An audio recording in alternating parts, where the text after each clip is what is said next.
ஓம் சைராம், ஜெய் சைராம். என் அன்பின் பிரியமே, உன்னுடைய நேரத்தையும் காலத்தையும் தகர்த்தெறிய வேண்டும் என்றால் என்னை, என் பெயரை சொல்லி அலை. உன் மந்தமான மனநிலையை நான் தகர்த்தெறிவேன். பலர் நான் தீவிரமான சாய் பக்தர் என்று தங்களை பெருமையாக சொல்லிக் கொள்வார்கள். ஆனால் கஷ்டம் என வந்துவிட்டால் உடைந்து போய் புலம்புவார்கள். நான் எப்படி வாழ்க்கையை நடத்தப் போகின்றேன்? எல்லாம் கைவிட்டு போய்விட்டது, இருந்த வேலையும் போனது, வாழ்வாதாரம் போய்விட்டது என்றெல்லாம் கண்ணீருடன் உருண்டு புரண்டு அழுது கொண்டு சாய் சோதிக்கிறார் என்றோ கைவிட்டு விட்டார் என்றோ கலங்குவார்கள். உண்மை என்னவெனில், சாய் ஒருபோதும் நம்மை கைவிடாதவர். அவர் ஜென்ம ஜென்மமாய் நம்முடன் தொடர்ந்து வருகிற குரு, நமக்கெல்லாம் தாயானவர். இப்படித்தான் நமக்கு வருகின்ற கஷ்டங்கள் எல்லாம் ஒரு புதிய விஷயத்திற்கு நம்மை அழைத்து செல்லும். நாம் முகத்தை கழுவி நம்மை சுத்தப்படுத்துவதைப் போல இப்போதுள்ள நிலையை மேம்படுத்துவதற்காக, பழைய விஷயத்தை மாற்றுவதற்காக, புதிதாக பொலிவாக தோன்றுவதற்காக நமது பழையதை மாற்றுகிறதால் ஏற்படுகிற கனநேர துன்பமே கஷ்டம் என்பதை நாம் புரிந்து கொள்ள வேண்டும். ஒரு கஷ்டம் வரும்போது நமக்கு நல்ல காலம் பிறந்துவிட்டது, இனி நன்றாக இருப்போம் என நம்பிக்கை கொள்ள வேண்டும். மனதில் ஏதேதோ கோரிக்கைகளை வைத்துக்கொண்டு என்னை ஆராதிக்கிறாய். அந்த கோரிக்கைகளின் நன்மை தீமை உனக்கு தெரியாது. நிறைவேற வேண்டும் என்ற ஆவல் மட்டுமே உன்னிடம் இருக்கிறது. உனக்கு நன்மை பயக்கும் கோரிக்கைகளை மட்டுமே நான் நிறைவேற்றி தருவேன். நீ கேட்ட கேள்விக்கு பதில் கூறத்தான் நான் இப்போது வந்திருக்கின்றேன். ஒன்றை மட்டும் நினைவில் கொள். நீ என்னை அன்புடன் அழைக்கும்போது நான் எப்படி உன் முன் தோன்றுவேன் என்று ஏற்கனவே உனக்கு நான் உறுதி செய்திருக்கின்றேன். அதை நிறைவேற்றுவதற்காகவே நான் இப்போது வந்திருக்கின்றேன். நீ கேட்ட கேள்விகள் அனைத்தும் எனக்கு தெரியும். நீ சொல்லிதான் நான் தெரிந்து கொள்ள வேண்டுமா என்ன? அனைத்தும் உனக்கு சாதகமாக முடியும் என்று நான் வாக்குறுதி தருகிறேன். என்மேல் நம்பிக்கை கொள். எவ்வளவு பெரிய வீடாக இருந்தாலும் கதவு சிறியதுதான். எவ்வளவு பெரிய கதவாக இருந்தாலும் பூட்டு சிறியதுதான். எவ்வளவு பெரிய பூட்டாக இருந்தாலும் சாவி சிறியதாகத்தான் இருக்கும். இவ்வளவு சிறிய சாவியை வைத்து அவ்வளவு பெரிய வீட்டை திறந்து செல்கின்றோம் அல்லவா? வாழ்க்கையும் இதே போலத்தான். நமக்கு வரும் எவ்வளவு பெரிய பிரச்சனையாக இருந்தாலும் அதன் தீர்வுக்கு ஒரு சிறிய மாற்றமோ சிறிய தீர்மானமோ போதும். அதுவே அத்தனை பிரச்சனையையும் தீர்க்கும் சாவியாக அமைந்துவிடும். சாவி இல்லாத பூட்டை மனிதன் உருவாக்குவது இல்லை. தீர்வு இல்லாத பிரச்சனைகளை நான் ஒருபோதும் உனக்கு அனுமதிப்பது இல்லை. நாம் நினைத்து கொண்டு இருக்கின்றோம் நமக்கு மட்டும்தான் இவ்வளவு சோதனைகள் என்று. கொஞ்சம் திரும்பி பார்த்தால் உனக்கே புரிய வரும். மற்ற மனிதர்களும் நம்மை போன்றோ நம்மை விட அதிகமாகவோ சோதனைக்கு உள்ளாக்கப்படுகிறார்கள் என்று. இறைவனுக்கு நன்றி செலுத்து. உன்னால் சமாளிக்க முடியாத கடினமான சூழ்நிலையிலோ அல்லது ஒரு பிரச்சனையிலோ நீ சிக்கி இருக்கும் போதெல்லாம் அதை என்னிடம் விட்டுவிட்டு உன் அனைத்து கஷ்டங்களையும் என் பாதத்தில் சமர்ப்பித்துவிட்டு நீ உன் கடமைகளில் கவனத்தை செலுத்து. முட்கள் நிறைந்த பாதையை பூக்கள் நிறைந்த பாதையாக நான் மாற்றுவேன். வழிகள் நிறைந்த உன் வாழ்க்கையில் வழிகள் பல காட்டுவேன். இனி நீ இரவில் அழுக தேவையில்லை. சில நாட்கள் மட்டும் காத்திரு. நான் நிறைய விஷயங்களை மாற்ற வேண்டும். தொடர்ந்து என் நாமத்தையும் என் கதைகளை மட்டும் கேட்டு வா. வாழ்வில் 1000 விஷயங்கள் நடக்கலாம். நேர்மறையாய் எதிர்மறையாய். நீ எப்படி பார்க்கிறாய் என்பதில்தான் உனக்கான வெற்றி இருக்கும். ஒரு தவறு என்றால் அதை தவறு என்று ஒப்புக்கொள்ள வேண்டும். அதற்கு பதிலாக தவறை மூடி மறைத்தால் என்றும் நீ முன்னேற முடியாது. உன் தவறை ஒப்புக்கொள்ளும் நிமிடம் உன் மனம் வலியை ஏற்படுத்தும். அந்த வலியை உணர்ந்த உன் மனம் பிறகு அந்த தவறை பற்றி யோசிக்க கூட செய்யாது. உனக்கு பாதையை நான் காண்பிக்கின்றேன். உன்னுடனே நடந்தும் வருகின்றேன். திடீரென மனதில் சஞ்சலம், பாதையில் குழப்பங்கள். அப்போதும் நான் உன்னிடத்தில்தான் இருந்தேன். அந்த தருணம் உன் கண்களை மறைத்துவிடும். பாதைகள் தடமாறும். 2 அடி கடந்ததும் அந்த பாதை நமக்கு உரித்தானது கிடையாது என்று நீ உணர்ந்து விடுவாய். ஆனால் வைத்த அந்த 2 அடிகளின் பின் விளைவுகளின் வழி இருக்கும் உன் மனதில். எதற்கப்பா இந்த விளையாட்டு? பாதையை காண்பிக்கவும் செய்கிறீர்கள். திடீரென மௌனம் கொள்கிறீர்கள். பிறகு அதிலிருந்து மீட்டு அரவணைக்கிறீர்கள் என்றுதானே உன் கேள்வி? குழந்தையே, இது விளையாட்டுத்தான். எந்த பக்கத்தில் விளையாடுவது என்று தெரிந்து கொள்வதில் அறிவுத்திறன் இருக்கிறது. ஆனால் எந்த பக்கத்தில், எந்த நேரத்தில், எந்த சூழ்நிலைகளில் விளையாடக்கூடாது என்பதை அறிய சாதுரியம் இருக்க வேண்டும். அந்த தோல்வியால் நீ உணர்ந்த தவறு உன் மனதில் பதிந்து இருக்கும். அடுத்த முறை ஒரு நிர்பந்தமான சூழ்நிலை என்றால் அதற்கு உன் கால்கள் செல்லாது. இதற்கு தவறை உணரவும் தோல்வியில் அனுபவத்தை பார்ப்பதும் தான் உதவி செய்யும். பொறாமை என்ற வேண்டாத குணம் சிறிதாய்தான் கரைப்பட்டு இருக்கும். ஆனால் அந்த கரை வெண்மையில் பளிச்சென்று தெரியும். அதை உணர்ந்து மாற்றிக்கொள். அதற்காக நமக்கு இப்படி தோன்றிவிட்டது என்று குற்றமாய் யோசிக்காதே. இது தவறுதான். ஆனால் அதனை திருத்திக் கொள்ளலாம். என்னால் முடியும் என்ற முனைப்பிலே உன் பாதையில் நடந்து செல். எனக்கு பயமாக இருக்கிறது, என்னால் இதை செய்ய முடியுமா என்று எனக்கு தெரியவில்லை என்ற இடத்தில்தான் உன் தன்னம்பிக்கை குறைகிறது. உன் தன்னம்பிக்கை என்பது உனக்கு என் தூண்டுகோலாகும். உன் தன்னம்பிக்கையில்தான் எனது வேகம் இருக்கிறது. அதை நன்றாக புரிந்து கொள். என் வாக்கு என்றும் பொய்யாகாது. இந்த நொடியிலிருந்து சரியாக 11 மணி நேரத்தில் உனக்கு நல்லது ஒன்று நடக்கப் போகிறது. எழுதி வைத்துக்கொள். நீ காத்திருந்தது போதும் என் குழந்தையே. உன் கவலைகள் தீரும் நேரம் வந்துவிட்டது. என் தங்கமே, எதையோ யோசித்தபடியே இருக்கிறாய். வாழ்க்கையில் வருவதை அனுபவித்து வாழ வேண்டுமே தவிர தேவையற்ற குழப்பங்களை மனதில் சுமந்து கொண்டு தேவையில்லாமல் யோசித்து கொண்டு இருப்பதை தவிர்த்து கிடைத்திருக்கும் இந்த வாழ்க்கையை எப்படி போராடி ஜெயிப்பது, இதை பற்றி யோசித்து வாழ்க்கையில் வரும் மேடு பள்ளத்தை கடந்து எப்படி மீண்டு வருவது, வாழ்க்கையில் வரும் இன்னல்களை எதிர்த்து எப்படி வாழ வேண்டும் என்று நீ யோசிக்க வேண்டும். நான் சொல்வது அருள் வாக்கு அல்ல, தெய்வ வாக்கு. விதிக்கப்பட்ட விதி யாராக இருந்தாலும் அதை அனுபவித்தே ஆக வேண்டும். நான் அனைத்திலும் இருந்து உன்னை பாதுகாத்து வழி நடத்தி செல்வேன். என் அற்புதங்கள் நடந்து கொண்டேதான் இருக்கிறது. அதை நீயும் பார்த்து கொண்டே இருக்கிறாய். உன் துயரங்கள் அகலப் போகிறது குழந்தையே. மகிழ்ச்சியாக இரு. எதற்காகவும் எந்த சூழ்நிலையிலும் மனம் தளர்ந்து விடாதே. வஞ்சகம் செய்யாதவர் யாராவது ஒருவரை காட்டு பார்க்கலாம். தவறு வஞ்சகம் செய்யாதவர் எவரும் இல்லை. மனதை அலைப்பாய விடாமல் எதை செய்தாலும் என்னிடத்தில் தெரிவித்து பின்னர் அதை செய்ய முற்படு. நான் அதை உனக்கு நல்லபடியாக நடத்தி காட்டுவேன். அனைத்தும் விலகப் போகிறது. பொறுமையாக இரு. உன்னை வீழ்த்தி பார்க்க நினைப்பவர்களின் மத்தியில் உன்னை பாதுகாத்து நிச்சயம் அனைத்திலும் நான் வெற்றி பெற வைப்பேன். உனக்கு என்றுமே பக்கபலமாக நான் இருக்கின்றேன். பகவானின் பாதுகாப்பில் நீ இருக்கும்போது கர்மா வலுவிழந்து போய்விடும். ஒன்றை எப்போதும் நினைவில் கொள். உன்னுடைய காரியங்கள் என் அருளால் சரியான நேரத்தில் கச்சிதமாக நல்லபடியாக நடக்கும்.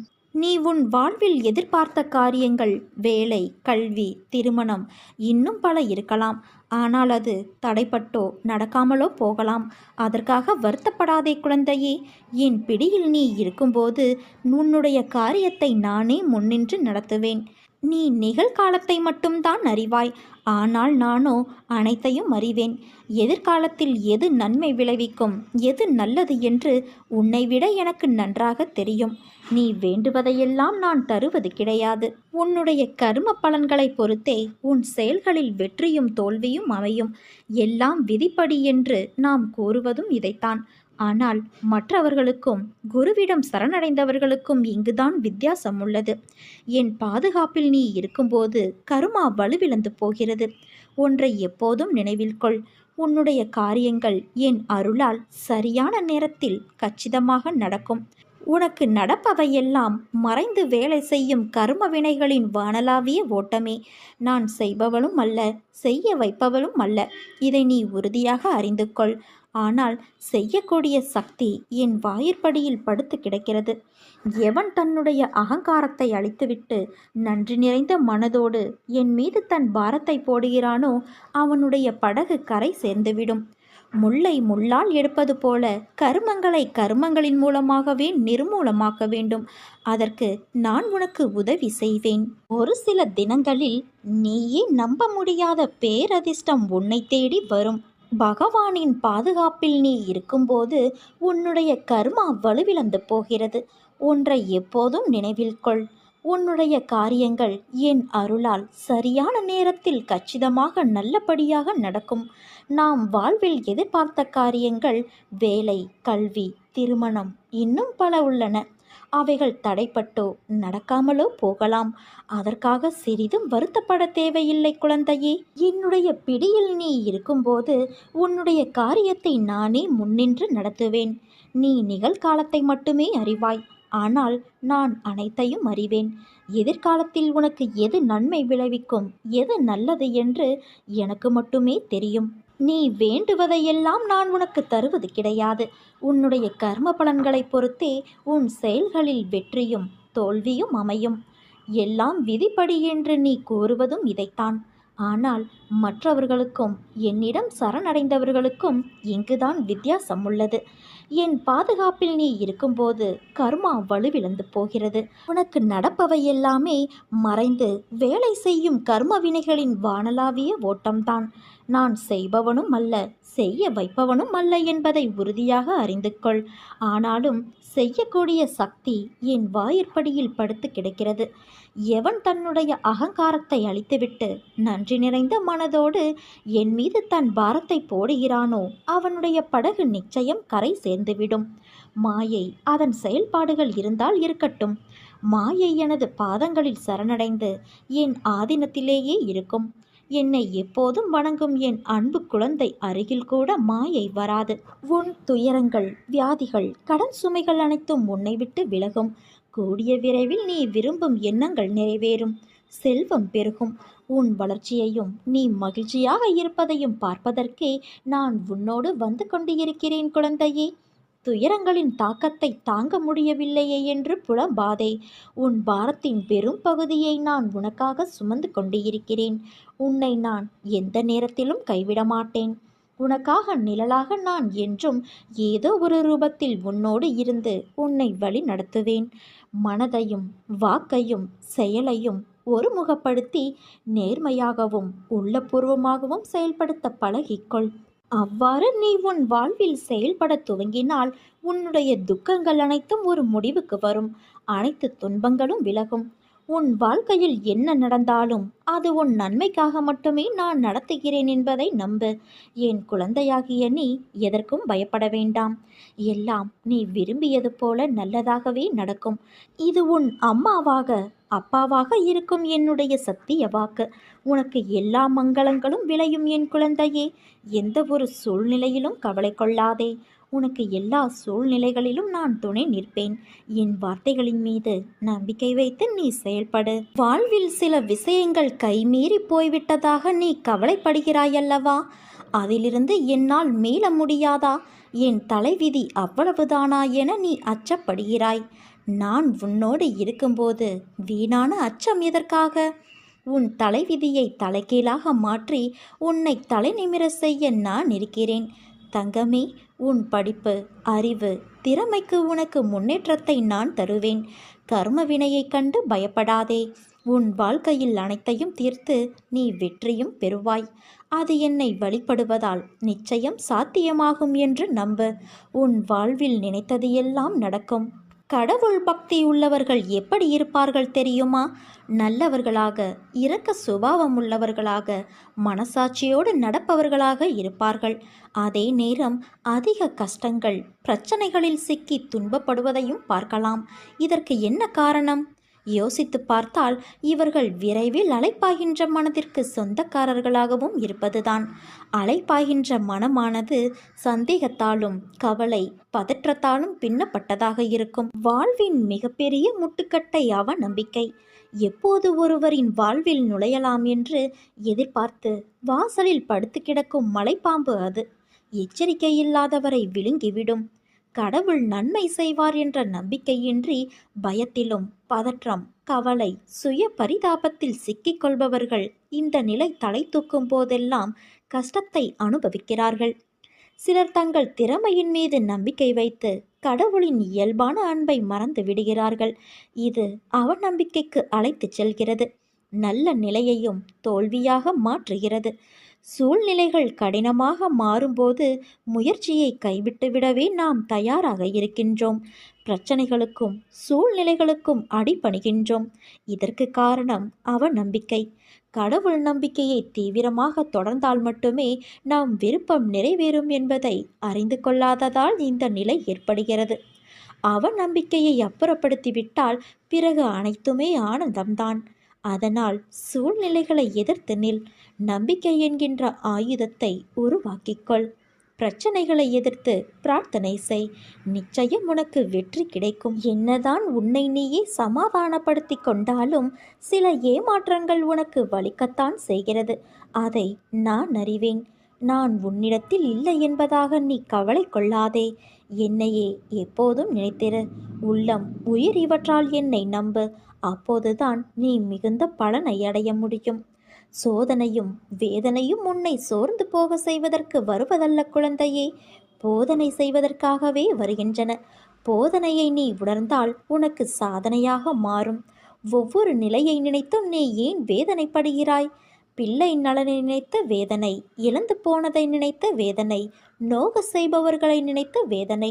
இப்படி வேதனை மேல் வேதனைப்பட்டு எதை சாதிக்கப் போகிறாய்?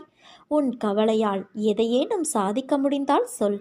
கவலை என்பது உன் மனதை என் பக்கம் திரும்ப விடாமல் கட்டி வைக்கின்ற வலை. முதலில் இந்த வலைக்குள் இருந்து வெளியே வா. அப்போது என் அனுக்கிரகம் உனக்கு முழுவதுமாக கிடைக்கும். என் தங்கமே, உன் மனதை அடக்கு. உன் மனம் தடுமாறுகிறது. எப்போதும் மழை பாய்ந்தபடியே இருக்கிறது. இதை அடக்கி நிலைப்படுத்தும் வழி என்ன? நம் மனம் எப்பொழுதும் எதை பற்றியேனும் சிந்தித்து கொண்டே இருப்பதால் தெளிவான முடிவுகளை எடுக்க முடியாமல் தடுமாறும்.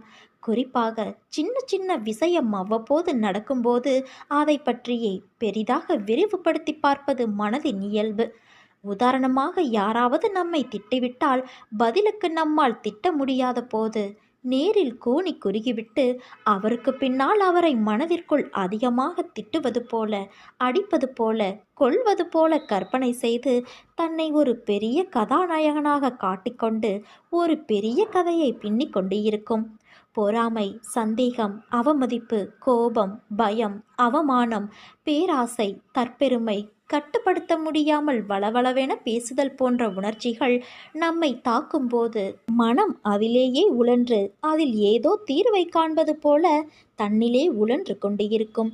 உணர்ச்சியை கட்டுப்படுத்த முடியாத போது அதை வெளிப்படுத்தி விடுவோம். மற்ற சமயங்களில் எல்லாமே மனதிற்குள் தான் அரங்கேற்றமாகும். இதனால்தான் மனம் நிலை கொள்ளாமல் தவிக்கிறது. இதை அடக்க வேண்டும். எப்படி அடக்குவது? முழுமையாக அந்த எண்ணங்கள், சிந்தனைகள் உன்னை கடந்து போகட்டும் என விட்டு விட வேண்டும். கண்களை மூடி அமைதியாக இந்த நிகழ்வுகள் முடியும் வரை உட்கார்ந்து இரு. கரையான்கள் புற்றிலிருந்து புறப்படுவதைப் போல இந்த எண்ணங்கள் மனதிலிருந்து புறப்பட்டு சென்ற பிறகு மனதில் ஒரு வெற்றிடம் தோன்றுவதை உன்னால் உணர முடியும். இந்த வெற்றிடம் துவக்கத்தில் ஒரு சில வினாடிகள் வரை நீடிக்கும். இதையே பழக்கப்படுத்தினால் ஒரு சில நிமிடங்கள் தொடரும். காலப்போக்கில் நிமிடங்கள் மணிக்கணக்கிலாகும். இந்த எண்ணங்களை கட்டுப்படுத்தத்தான் மூக்குக்கு மேலே புருவ மத்தியில் ஒரு கற்பனை உருவத்தை கொண்டு வந்து நிறுத்தி கொண்டு அதில் பார்வையை செலுத்துவார்கள். இப்படி செய்து வந்தால் எண்ணங்கள் தடைப்பட்டுவிடும் என்பது நம் முன்னோர்கள் கண்டறிந்த உண்மை. இதை நீ கொஞ்சம் பின்பற்றித்தான் பாரேன். எதன் மீதாவது ஆசைப்படுதல், எண்ணமிடுதல் ஆகியவற்றாலும் மனம் அலைப்பாயும்.